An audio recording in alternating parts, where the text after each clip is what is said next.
How you? My name is Jyoti and आज की जो वीडियो हमारी होने वाली है ये टेंसेस की लास्ट वीडियो होने वाली है और इसमें मैं आपको बताऊंगी फ्यूचर परफेक्ट कॉन्टिन्यूअस टेंस के बारे में। तो फ्यूचर परफेक्ट कॉन्टिन्यूअस टेंस को हम कब यूज़ करते हैं? ये ऐसे सेंटेंसेस होते हैं, वैसे तो इनको ज़्यादा स्पोकन इंग्लिश में यूज़ भी नहीं किया जाता है, लेकिन रिटन क्वेश्चन में इसको कराया जाता है, उसमें ये दिया हुआ होता है, तो इसलिए हम इसको कवर कर लेते हैं। तो बेसिकली हम फ्यूचर परफेक्ट कॉन्टिन्यूअस टेंस को कब यूज़ करते हैं, इसका क्या मीनिंग होता है? इससे पहले हमने फ्यूचर का परफेक्ट टेंस कवर किया था, उसमें हम क्या कर रहे थे कि उसमें क्या हो रहा था कि उसमें हम फ्यूचर में किसी एक्शन को पूरी तरह से कंप्लीट कर चुके होंगे, ऐसे हम एक बात रख रहे थे या इस तरह से हम कुछ सेंटेंस बोल रहे थे। अब इसमें क्या होता है, हम एक इसमें भी हम फ्यूचर की टाइमिंग की बात करते हैं, लेकिन ऐसे टाइमिंग की बात करते हैं जब हम कोई काम हमने शुरू कर लिया है और वो उसके बाद चले जा रहा है इन प्रोसेस, प्रोग्रेस है और प्रोसेस है वो खत्म ही नहीं हो रहा। ठीक है, तो इस तरह के जो वाक्य होते हैं वो हमारे फ्यूचर परफेक्ट कॉन्टिन्यूअस की कैटेगरी में आते हैं। सपोज दो फ्रेंड्स हैं ए, ओके, एंड बी। ठीक है, ये दोनों आपस में डिस्कस कर रहे हैं, ये प्रेजेंट टाइम पे बात कर रहे हैं, ये प्रेजेंट मोमेंट पे किसी इवेंट के बारे में बात कर रहे हैं कि कोई इवेंट है जो फ्यूचर में होने वाला है। सपोज फ्यूचर में किसी की वेडिंग है, जो सी है उसकी वेडिंग है, ओके, कल किसकी वेडिंग है। तो सपोज ये दोनों आपस में डिस्कस कर रहे हैं कि जिसकी वेडिंग है उसका जो ब्रदर है वो कल सुबह से ही शादी की तैयारियां कर रहा होगा। तो हम इसको ऐसे लिख सकते हैं कि ये दोनों आपस में डिस्कस कर रहे हैं कि कल उसका भाई सुबह से ही शादी की तैयारियां कर रहा होगा।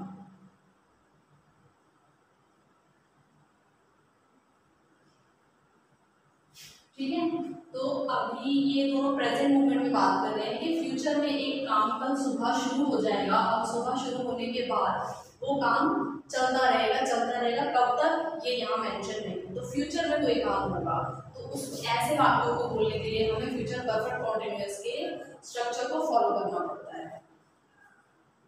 तो इसको कैसे बनाएंगे, वैसे चलो मैं आपको लिखवा देती हूँ।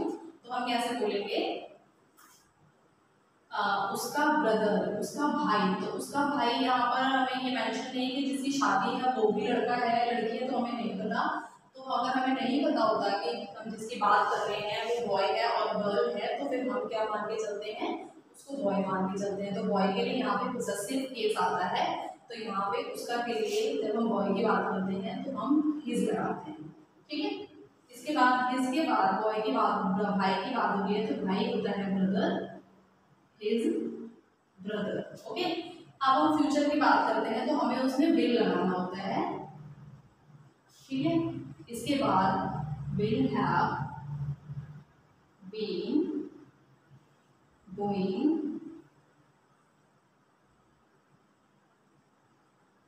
Marriage preparations. ओके, इस तरीके से हम इसको बोलेंगे, या हम ऐसे भी बोल सकते हैं his brother will have been preparing for the marriage. दोनों तरीके से बोल सकते हैं। तो मैंने यहाँ पे डूइंग एज अ वर्ब लिखा है, तो फिर यहाँ पे जो प्रिपरेशन है ये हमारा नाउन बन जाएगा। तो इस तरीके से हम ऐसे वाक्यों को बोलते हैं। तो फ्यूचर में कोई भी काम जो फ्यूचर के किसी टाइम से शुरू होगा और उसके बाद तो चलता ही रहेगा। एक चीज और मैंने मेंशन नहीं करी, वो मैं आपको बताती हूँ। अब क्या होता है, चलो पहले मैं आपको इसका स्ट्रक्चर लिखवा देती हूँ। तो जो फ्यूचर परफेक्ट कॉन्टिन्यूअस टेंस होता है, इसको बनाने का जो स्ट्रक्चर होता है वो क्या होता है, तो इसमें हम सबसे पहले क्या चाहिए होता है, सब्जेक्ट। सेंटेंस में सब्जेक्ट होता है जो कार्य को परफॉर्म कर रहा होगा, और जो कार्य को जिसमें और सेंटेंस में जिसकी बात होगी वो हमारा होता है सब्जेक्ट। ठीक है, इसके इसके बाद हमारा हमें चाहिए होता है फ्यूचर है, तो इसके बाद हमें हैविंग वर्ब चाहिए होती है विल। इसके बाद हम यहाँ पे हैव को ऐड करते हैं और फिर हमें बीइंग लगाना होता है, विल हैव बीन। जैसे हम प्रेजेंट परफेक्ट कॉन्टिन्यूअस टेंस में कर रहे थे, पास्ट परफेक्ट कॉन्टिन्यूअस टेंस में कर रहे थे, तो उसी तरीके से यहाँ पर हमें इसको फॉलो करना होता है। तो सब्जेक्ट विल हैव बीन, फिर हमें base form of the verb और the first form of the verb add ING, उसमें आईएनजी ऐड करना पड़ता है। इसके बाद हमें ऑब्जेक्ट लगाना होता है। और इसमें क्या होता है, जैसे अब तक हम क्या करते आ रहे थे, अब तक हम समय के लिए, क्योंकि यहाँ पे समय को मेंशन करना होता है, starting time of the verb जरूर दिया हुआ होता है, तो उसके लिए अभी तक हम सिंस और फोर का यूज कर रहे थे।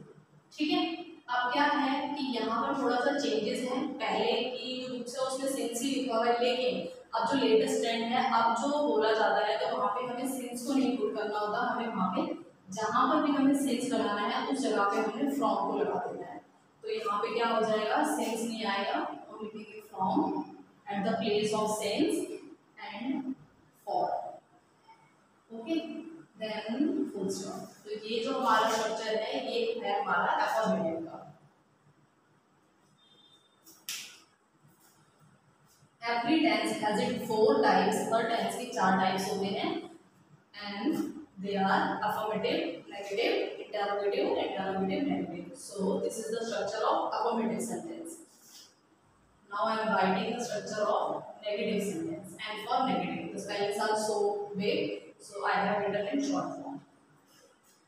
तो सबसे पहले हम क्या करेंगे, हमें यहाँ पर नेगेटिव बनाने के लिए भी सबसे पहले सब्जेक्ट ही चाहिए होता है, तो सब्जेक्ट लिखेंगे हम यहाँ पे। इसके बाद ये विल है, हमें विल लगाना होता है, तो विल या तो आप विल लगा सकते हैं, तो अगर आप पूरा विल लिखते हैं तो विल के साथ नॉट आएगा, और अगर आप नॉट की कॉन्ट्रैक्शन फॉर्म यूज करना चाहते हैं तो फिर आपने इसके प्लेस पर वांट आप इसको मेंशन कर सकते हैं, और बाकी जो स्ट्रक्चर है पूरा सेम रहता है, उसमें कोई चेंज नहीं है। There will be no change in rest of the structure.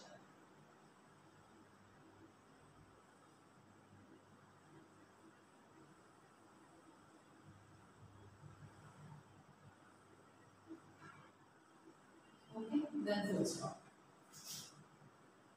When it comes to interrogative sentence, we will have to put unhelping verb at the starting of the sentence. So it is only interrogative. ये जो हमारा है सिर्फ interrogative का है, तो हमें जो ओनली हेल्पिंग वर्ब है उसको ही हम बात करेंगे। तो यहाँ पे हम लिखेंगे सबसे पहले विल, फिर subject and the rest of the sentence will be same. Will, subject, have, been, base form of the verb, then ing, then object, then from or for. Okay, it is interrogative, so we will put question mark. Interrogative negative, will, then subject, then it is negative sentence, so we will put in not after subject, then have, or if you want to put not's contraction form, then you will be putting want. अगर आप इसके contraction form लगाना चाहते हैं तो आप इसमें want को ऐड कर देंगे। Subject will, subject not have,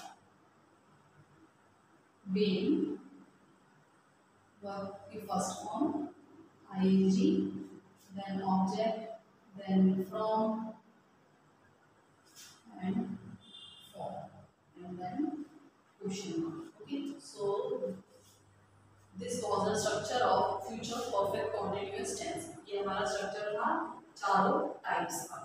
ठीक है, अब ये जो फ्रॉम होता है, जो मैंने आपको बताया फ्रॉम और फोर, फ्रॉम लगाते हैं हम eight the place of sense, तो हम सेंस कहाँ पे लगा रहे थे, सेंस जब भी हम कैलेंडर टाइम की बात करते हैं, जब भी हम कैलेंडर टाइम की बात करते हैं, कैलेंडर में क्या होता है, फिक्स्ड डेट, फिक्स्ड डे, ठीक है, या डे नेम, डेट नेम और मंथ, ईयर, ये लिखा हुआ होता है तो कैलेंडर टाइमिंग में आता है। तो जब भी कैलेंडर टाइमिंग की बात होती है तो हमें यहाँ पे क्या करना है, फ्रॉम को लगाना है, एग्जैक्ट टाइमिंग दी। और जब भी कोई फिक्स टाइमिंग दी होती है, फिक्स्ड टाइम लिखा हुआ होगा, जैसे 4 o'clock, 3:30, इस तरीके से कोई टाइम मेंशन किया होता है तो वो हमारा इसी कैटेगरी में आ जाता है। ठीक है,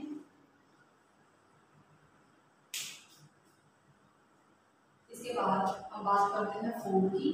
तो 4 का यूज हम वहाँ करते हैं जहाँ पे फिक्स टाइम नहीं होता है, इसके अपोजिट। लाइक यहाँ पे लिखा हुआ है फिक्स्ड डेट। जब हम बात करते हैं डेट मीन्स किसी, हमने यहाँ पर किसी भी डेट की बात करी, जैसे आज है 26, तो हमने इसकी बात करी, ठीक है, तो ये हमारा हो गया फिक्स डेट। लेकिन यहाँ पे क्या होता है कि हमें डेट क्लियर नहीं होती, किस डेट से काम हो रहा है। यहाँ पे हम डेज बताते हैं कि इतने दिनों से काम हो रहा है, जैसे 2 days,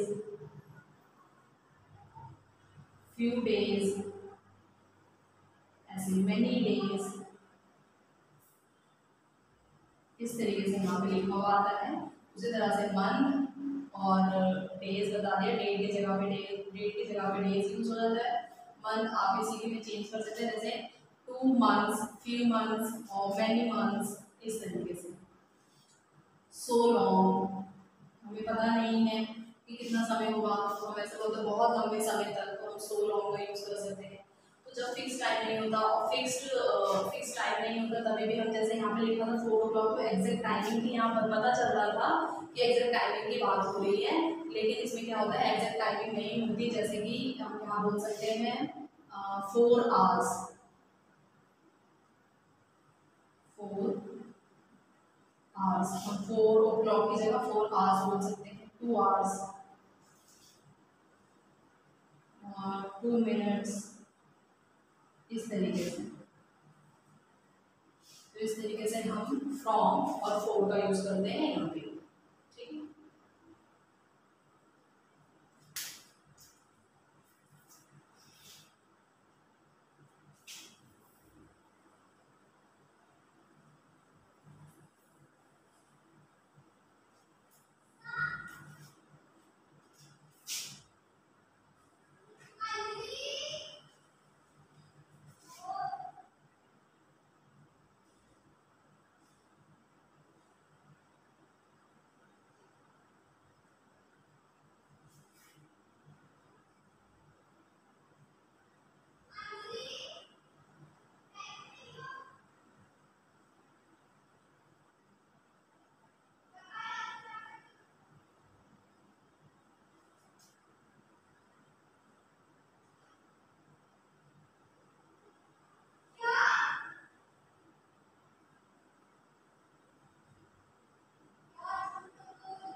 मनीष कल सुबह से अपनी परीक्षाओं की तैयारी कर रहा होगा।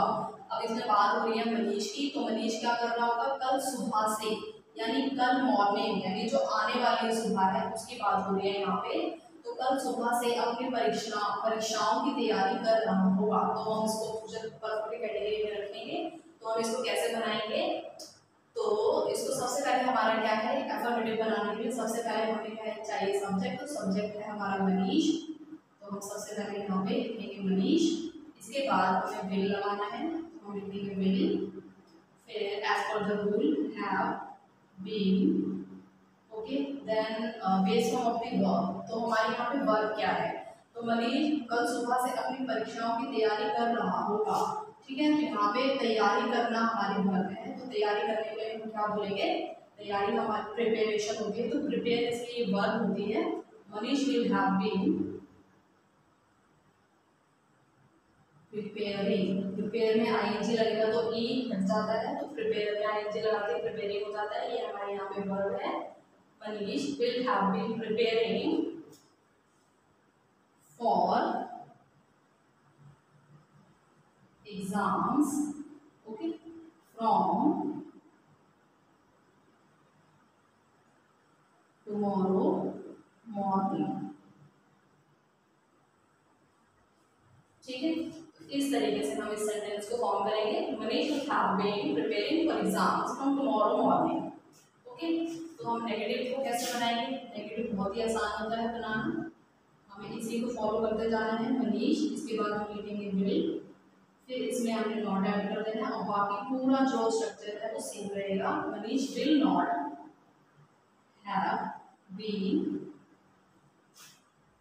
preparing for exams from tomorrow morning।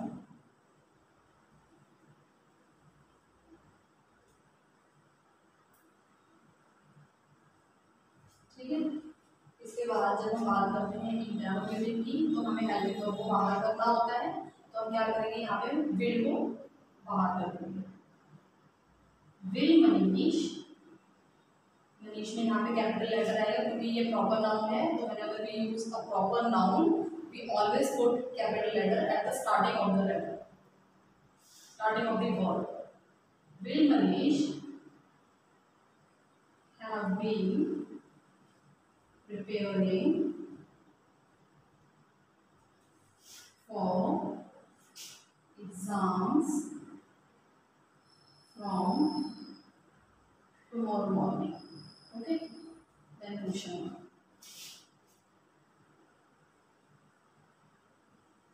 Will Manish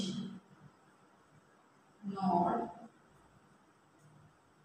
have been preparing for exams from tomorrow morning?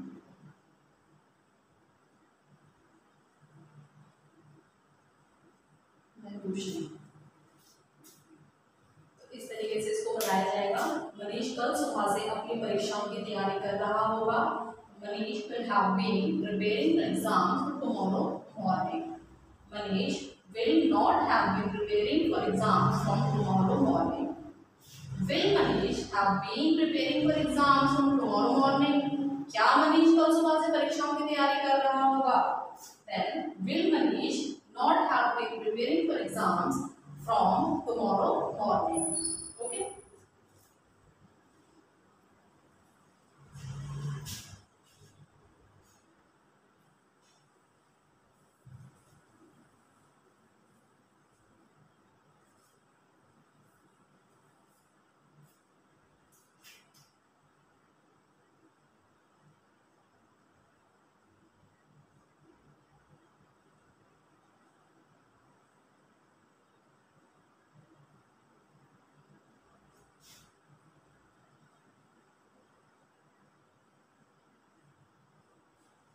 अब इसको देखो, अब इसमें क्या लिखा हुआ है? वह कल से वहां खेल रहा होगा। अब मैं आपसे एक क्वेश्चन करूँ कि क्या आप इस क्वेश्चन को फ्यूचर का देखते हैं या पास्ट का देखते हैं? क्योंकि इसको मैं इस तरीके से भी बोल सकती हूँ कि वो कल से वहां खेल रहा होगा, मे भी वो बीता हुआ कल होगा, कि वो मतलब जो कल बीत चुका है उस कल से, यानी कल जो बीत गया है उस कल से वो खेल रहा होगा और अभी तक खेल रहा है। ठीक है, इसको मैं ऐसे भी काउंट कर सकती हूँ। लेकिन जो हमारा फ्यूचर परफेक्ट कॉन्टिन्यूअस टेंस है वो तो ये बोलता है कि जो भी एक्शन है वो फ्यूचर से हो रहा होगा। ठीक है, अब क्या होता है जब रिटर्न क्वेश्चन में रिटर्न में ये लिखा हुआ है तो रिटर्न में हमें यहाँ पे क्लियर नहीं होगा कि ये जो सेंटेंस है ये इसकी कैटेगरी का है या इसकी कैटेगरी का नहीं है।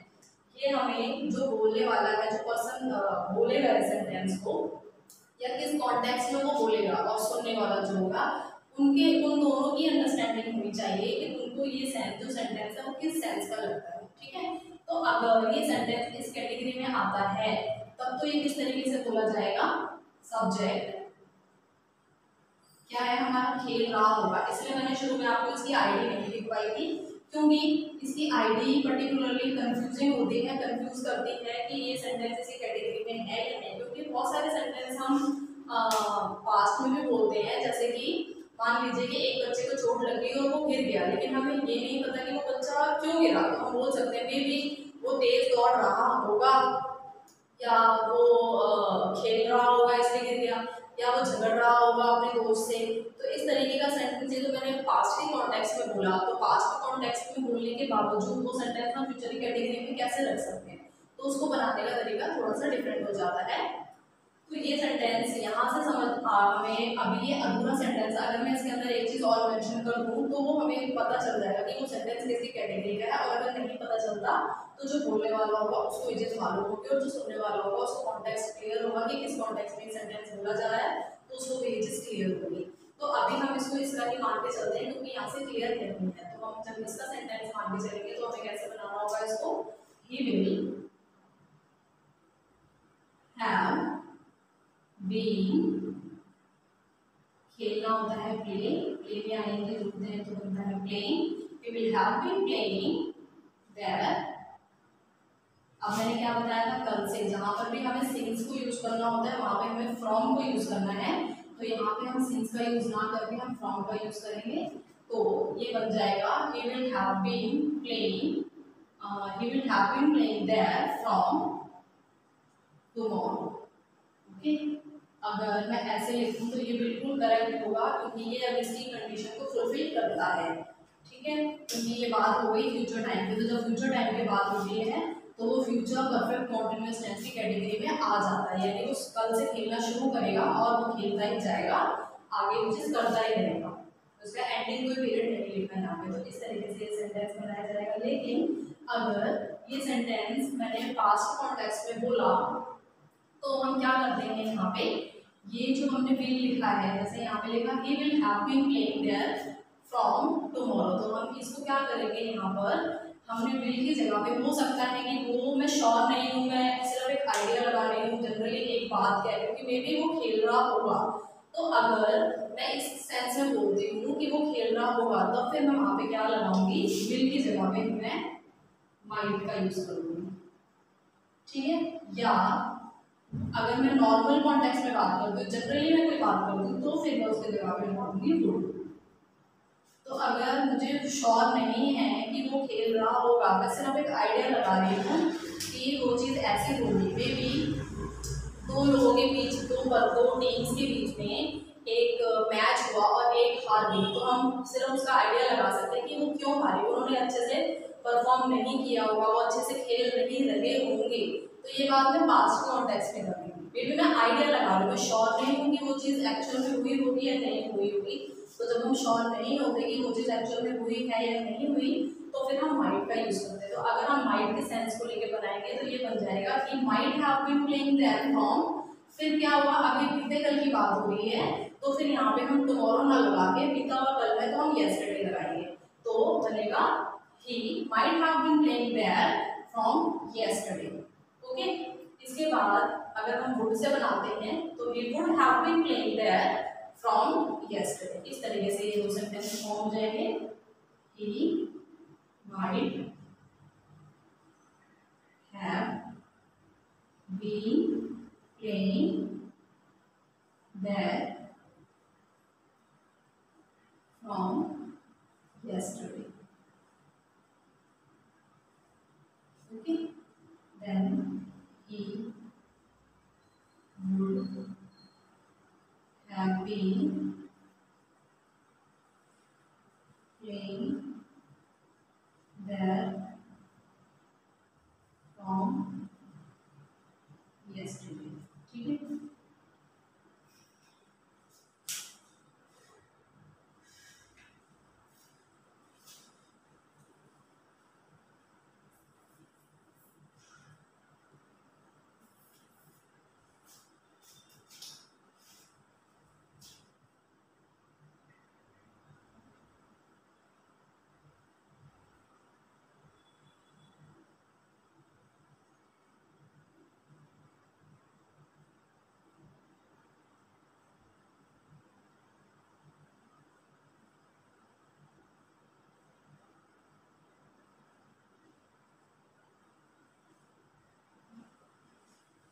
ठीक है, घर का सारा काम उसकी माँ कर रही होगी। ठीक है, अब ये क्या है, ये भी एक मैं पास्ट कॉन्टेक्स्ट में सेंटेंस बोल रही हूँ कि मे बी मैं पिछले मतलब मे बी मैं कल की बात कर रही हूँ या उससे पहले की बात कर रही हूँ कि उस समय मे बी किसी के घर में कोई फंक्शन है या किसी के घर में कोई इवेंट हुआ, बर्थडे पार्टी हुई, तो मैं बोल रही हूँ कल रात को कोई पार्टी हुई, तो मैं बोल रही हूँ कि सारा काम तो उसकी माँ ही कर रही होगी, यानी और तो कोई यहाँ पे देखने वाला नहीं होगा, उसकी माँ ही होगी जो सारी देखभाल या सारा काम या सब कुछ संभाल रही होगी। तो मैं ये बीती रात की बात कर रही हूँ और मैं बात कर रही हूँ पास्ट की, ठीक है। ये तो सेंटेंस इसके कॉन्टेक्स्ट में नहीं जाएगा। अब क्या है, लिखने से तो मुझे नहीं क्लियर हो रही ये चीज़ की ये जो सेंटेंस है वो फ्यूचर परफेक्ट कॉन्टिन्यूअस का है या नहीं है, लेकिन फ्यूचर परफेक्ट कॉन्टिन्यूअस में जो टाइम है वो जरूर दिया हुआ होता है। अब यहाँ पे टाइम मेंशन नहीं है, सिर्फ एक ही आइडिया आपको इसकी मिल रही है कि रही होगी फ्यूचर, लेकिन यहाँ से भी फ्यूचर का तो है, लेकिन बात ये मैं किसकी कर रही हूँ, पास्ट की बात कर रही हूँ, ठीक है। तो अब क्या है कि इसमें मुझे क्लियर नहीं है कि जो माँ है मैं श्योर नहीं होगी, ये मैं सिर्फ आइडिया लगा रही हूँ जो माँ है वो काम कर रही होगी। तो मैं इसको कैसे बोलूँगी, उसकी माँ, his mother would have been doing all the household chores। तो इस तरीके से ये सेंटेंस फॉर्म हो जाएगा, ठीक है। The mother would have been doing all the household chores। तो अब आपको ये चीज क्लियर हुई होगी कि फ्यूचर परफेक्ट कॉन्टिन्यूअस टेंस किस सेंस में यूज किया जाता है और फ्यूचर परफेक्ट कॉन्टिन्यूअस टेंस अगर पास्ट की कैटेगरी में जाता है, अगर पास्ट के सेंस में बोला जाता है तो फिर उसको हमें फ्यूचर परफेक्ट कॉन्टिन्यूअस की कैटेगरी में नहीं रखना होता, उसको हमें अलग तरीके से बनाना होता है, ठीक है। तो ये हमारा इसका स्ट्रक्चर था, इसको ऐसे फॉर्म किया जाता था। एफर्मेटिव में हमने लगाना था subject will have been, base form of the verb, then ING और फिर ऑब्जेक्ट और फ्रॉम और फॉर। ये मैंने आपको बता दिया कि फ्रॉम कहाँ लगाते हैं और फॉर कहाँ लगाते हैं। जहाँ पर भी एग्जैक्ट टाइमिंग की बात होती है वहाँ पर हमें आम बंद करके फ्रॉम ऐड कर देना है, और जहाँ पर भी जो टाइम है वो फिक्स्ड नहीं होता तो उसमें हमें फॉर का यूज करना होता है।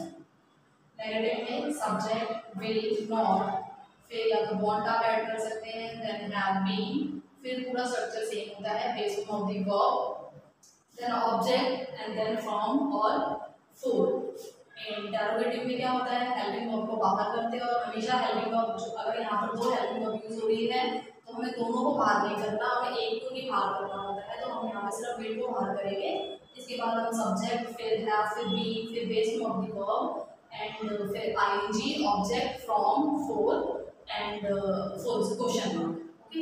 इसके बाद सॉरी मैंने एक चीज लिखनी है छोड़ दी, यहाँ पर एंड में टाइम को भी मेंशन किया जाता है। इसके बाद जो भी टाइम होगा सब में जो भी टाइम होगा सब में उसको भी हमें एंड में मेंशन करना होता है। T equal to T for time, okay, time. इसके बाद प्लस टाइम, प्लस टाइम, जो भी टाइम होगा वो हमें यहाँ पे मेंशन करना होता है, ठीक है।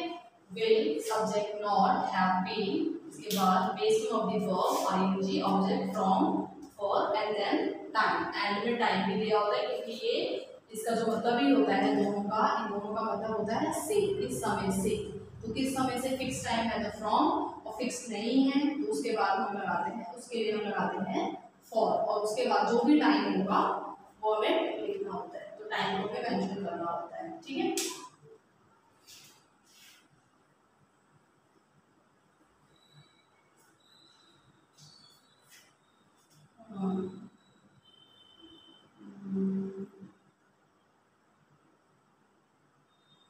सुनीता,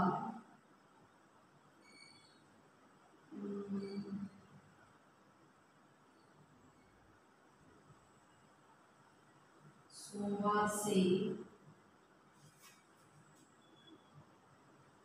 पढ़ा रही होगी, ठीक है। अब लिखा है सुनीता सोमवार से पढ़ा रही होगी, यानी जो सुनीता है वो सोमवार को पढ़ाना शुरू करेगी और उसके बाद से वो पढ़ाने लग जाएगी और वो पढ़ाती रहेगी, ठीक है। इस तरीके से हम बोलते नहीं है, ज्यादातर हम सीधा बोलते हैं सुनीता सोमवार को पढ़ाएगी, सोमवार को पढ़ाना शुरू करेगी, इस तरीके से बोला जाता है। इस तरीके से ज्यादा बोलने के सेंस में ऐसे सेंटेंस यूज नहीं किए जाते हैं। तो हम इसको कैसे बनाएंगे, बात किसकी हो रही है यहाँ की, सुनीता की, तो हम लिखेंगे सुनीता, इसके बाद हम बात लिखेंगे हेल्पिंग वर्ब विल, फिर हैव, ठीक है। सुनीता विल हैव बीन पढ़ाना होता है टीचिंग, टीच इसमें आईएनजी ऐड करेंगे, teaching. Sunita will have been teaching from, कब से, मंडे।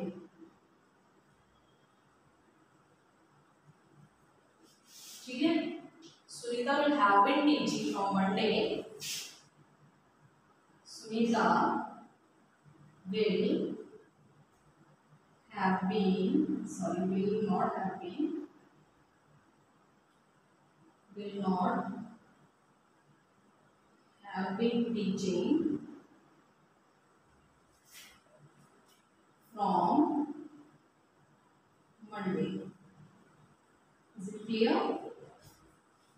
ये नेगेटिव सेंटेंस है। Sunita will not have been teaching from Monday. Will Sunita have been teaching from Monday? Will Sunita have been teaching from Monday? Then question mark. Interrogative question sentence है, affirmative, negative, interrogative, interrogative, negative. Will Sunita not have? You can choose will or want, will not or want. You can choose either. दोनों में से आप कोई भी choose कर सकते हो. It's up to you.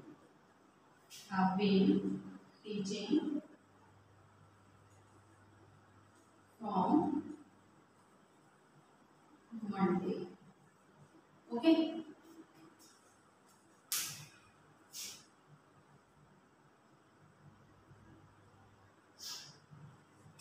Sunita will have been teaching from. Sunita will have been teaching from Monday. वह मंडे से, सुनीता मंडे से पढ़ा रही होगी. Sunita will not have been teaching from Monday. Sunita Monday से नहीं पढ़ा रही होगी. Will Sunita have been teaching from Monday? क्या सुनीता सोमवार से पढ़ा रही होगी? Will Sunita not have been teaching from Monday? क्या सुनीता सोमवार से नहीं पढ़ा रही होगी? तो इस तरीके के जो वाक्य होते हैं ये हमारे फ्यूचर परफेक्ट कॉन्टिन्यूअस टेंस के अंतर्गत आते हैं.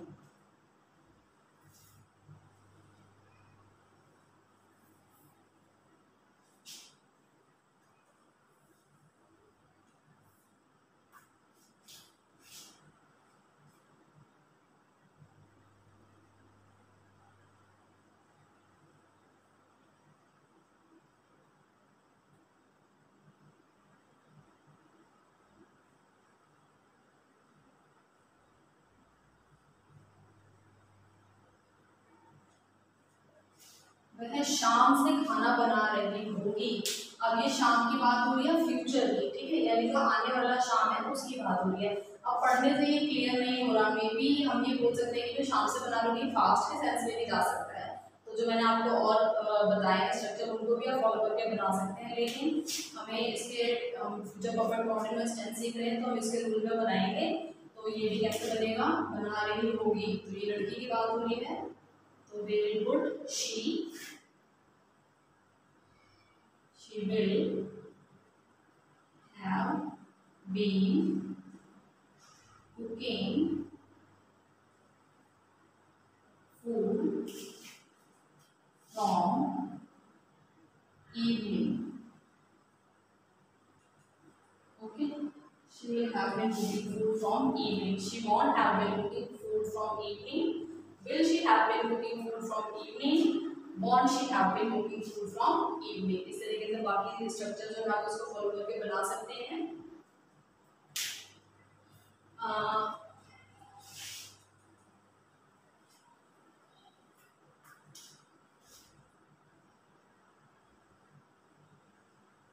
बच्चे परसों से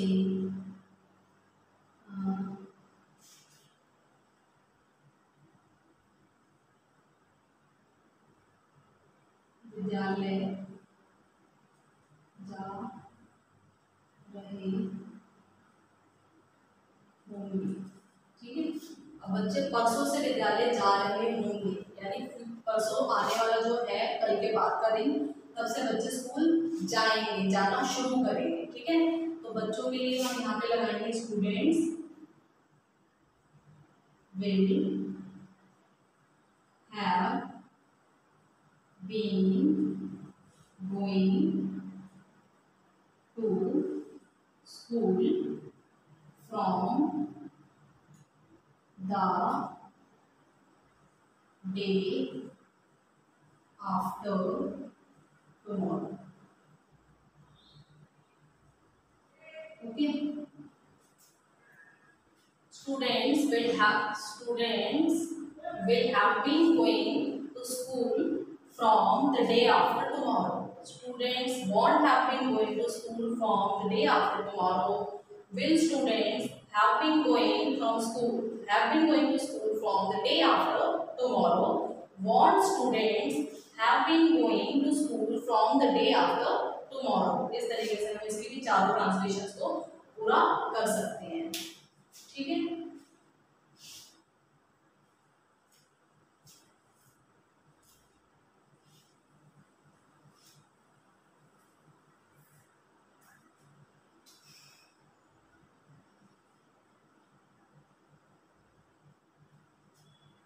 तो ये कुछ मैंने जो आपको कराया ये कुछ सेंटेंसेस थे और ये सब स्ट्रक्चर है। अब ये यही होता है, इतना ही होता है, इससे ज़्यादा इसमें कुछ होता नहीं है।